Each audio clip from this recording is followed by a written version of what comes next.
डलाकारं व्याप्तं येन चराचरं तत्पदं दर्शितं येन तस्मै श्रीगुरुवे नमः।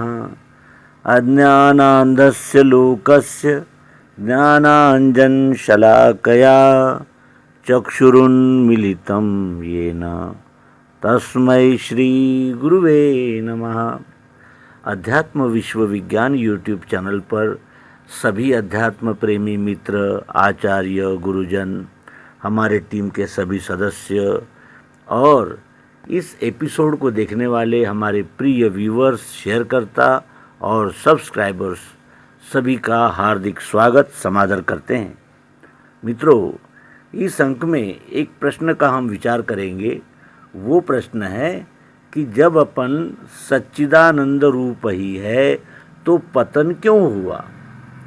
जब अपन सच्चिदानंद रूप ही है तो पतन क्यों हुआ। और इसका उत्तर खोजते हुए हमें एक चिंतन करना है कि जब हम कहते हैं कि ये परमात्मा का ही अंश जीव है, अर्थात ये सच्चिदानंद स्वरूप ही है, तो फिर इसका पतन क्यों हुआ, ये नीचे कैसे आ गया।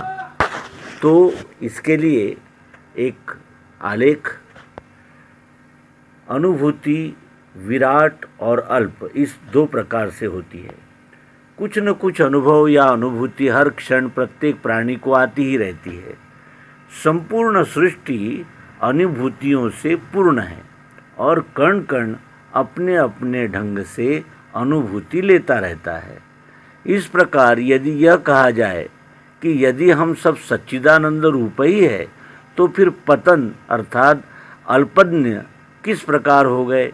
वस्तुतः ये कहते हुए हम ये भूल जाते हैं कि अनुभूति दो भावों के बिना आ ही नहीं सकती। एक जैसी अनुभूति कर लेने पर अनुभूति आना ही बंद हो जाएगा, क्योंकि तब अनुभविता अनुभव से तद्रूप हो जाता है। हम एक जैसा दृश्य नहीं देख सकते, क्योंकि परिवर्तन के बिना कोई अनुभूति संभव नहीं है। उदाहरण के लिए, यदि हम छाया में ही बैठे रहेंगे तो छाया का अनुभव आना बंद हो जाएगा। धूप में बैठकर फिर छाया में बैठेंगे तो छाया का अनुभव आएगा। यदि एक कमीज बहुत साल पहन ली तो ऊब जाते हैं, फिर नहीं पहनते। अर्थात परिवर्तन चाहिए। आशय यह है कि परिवर्तन के बिना अनुभूति संभव नहीं। इसलिए स्पष्ट है कि विराट यानी अर्थात सर्वज्ञता का अनुभव अल्पज्ञता के बिना नहीं हो सकता, और अल्पज्ञता का अनुभव बिना सर्वज्ञता विराट रूप के नहीं हो सकता। अनुभूति दो प्रकार से आती है, स्मरण और विस्मरण। जिस प्रकार रबड़ के दो टुकड़े किए, एक छोटा और एक बड़ा, बड़ा टुकड़ा व्यापक, छोटा संकुचित, यह दो प्रकार की अनुभूति आई।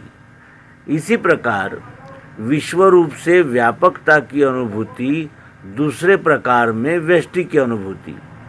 विश्व वस्तु में एक ओर देखने में अनंत रूप, जैसे शक्कर का बहुत बड़ा ढेर, और दूसरी ओर शक्कर के अनंत खिलौने, बताशे, जो शक्कर होते हुए भी खिलौने ही दिखते हैं। शक्कर का विस्मरण हो जाता है। इसी प्रकार विश्वरूप परमात्मा आप सहित सब दिखते हुए भी दृश्य भेद करके अनंत रूप देखते हैं।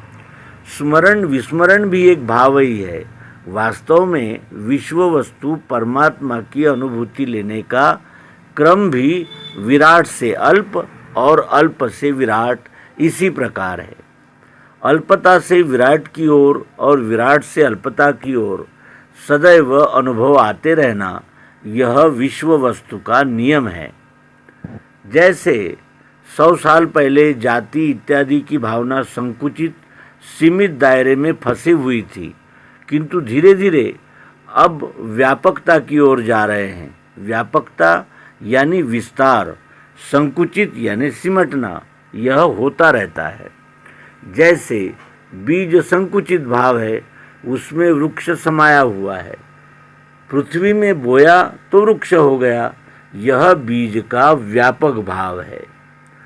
और इसके लिए ये एक उदाहरण यानी ये बोध के लिए अत्यंत उत्कृष्ट ऐसा है कि बीज जो है वो पृथ्वी में बोया जाने पर वृक्ष हो गया और ये बीज का व्यापक भाव है। इस प्रकार अल्प से विराट और विराट से अल्प चलता रहता है। अनुभूति के दो स्वरूप है, सीमित अनुभूति और व्यापक अनुभूति। उदाहरण के लिए अज्ञान की दृष्टि से ज्ञानी अज्ञानी लगते हैं। जैसे आजकल हम लोग कहते हैं कि पहले तो कंदमूल फल खाते थे, ऐसे वस्त्र नहीं पहनते थे, पिछड़े हुए थे, और वह लोग कहेंगे कि आज के लोग अच्छाई अर्थात सादगी से कितनी दूर चले गए हैं। इस तरह ज्ञानी की दृष्टि में आज के लोग नीचे चले गए और अज्ञानी की दृष्टि में वह लोग पिछड़ गए। इस तरह अनुभूति के सीमित और व्यापक ये दो स्वरूप है। इसमें पतन या उत्थान का प्रश्न ही नहीं उठता। ये दो अनुभूति स्वाभाविक रूप से सदैव आती ही रहती है। पहला दूसरे का और दूसरा पहले का पतन समझता है, किंतु ऐसा है नहीं। ये दो प्रकार की अनुभूतियाँ स्वाभाविक ही है। हमें समष्टि अनुभूति में भी सीमित अनुभूति को लेना ही पड़ता है। जैसे जब हम किसी व्यक्ति को देखते हैं तो शरीर के एक हिस्से को ही देखते हैं। जब किसी से बात करते हैं तो परस्पर एक दूसरे के मुख की ओर ही देखते हैं। संपूर्ण शरीर पर दृष्टि नहीं जाती, पर उससे ही उसके संपूर्ण शरीर की और वह व्यक्ति हमारे सामने है, यह अनुभूति आती है। इसी प्रकार अल्पता से विराट की अनुभूति होती है, क्योंकि विराट के किसी एक पार्ट को ही एक समय पर देख सकते हैं।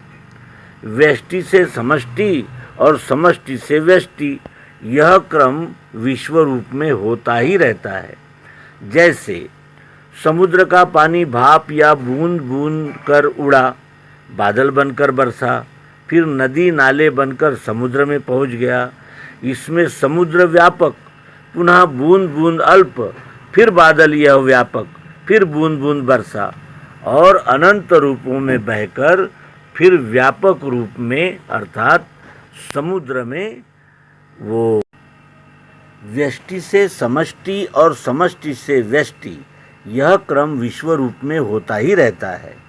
और जैसे समुद्र से पानी भाप या बूंद बूंद कर उड़ा, फिर बादल बनकर बरसा, फिर नदी नाले बनकर समुद्र में पहुंच गया।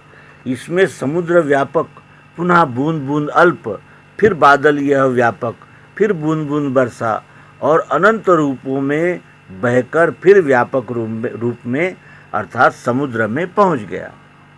बादल में पानी देखे तो पानी की अनुभूति बंद हो जाएगी। इसी प्रकार उत्पत्ति स्थिति लय, ज्ञान अज्ञान, ज्ञान में होने से प्रसन्न, आवश्यकताएं कम, और धीरे धीरे हमारी आवश्यकताएं कम होते होते फिर अपने आप को हम समष्टि में मिला देते हैं।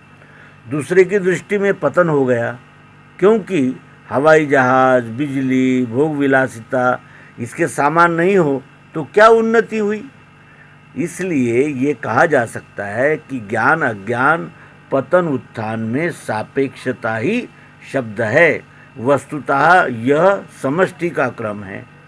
ज्ञान अज्ञान के अलावा एक और है, विज्ञान की दृष्टि, और विज्ञान की दृष्टि से दोनों में कोई भेद नहीं है, क्योंकि जल, बर्फ ये और भाप ये पानी के ही प्रकार है। ये विज्ञान दृष्टि से हमारे समझ में आता है और इसीलिए ये यहाँ स्पष्ट हो जाता है कि सच्चिदानंद रूप ही पतन क्यों हुआ। जैसे निद्रा और जागृति ये हमारे ही दो भाव है, उसी प्रकार उत्थान और विसर्जन ये भी दो भाव है। उत्थान है इसलिए विसर्जन है, बना है इसलिए रूपांतरण है।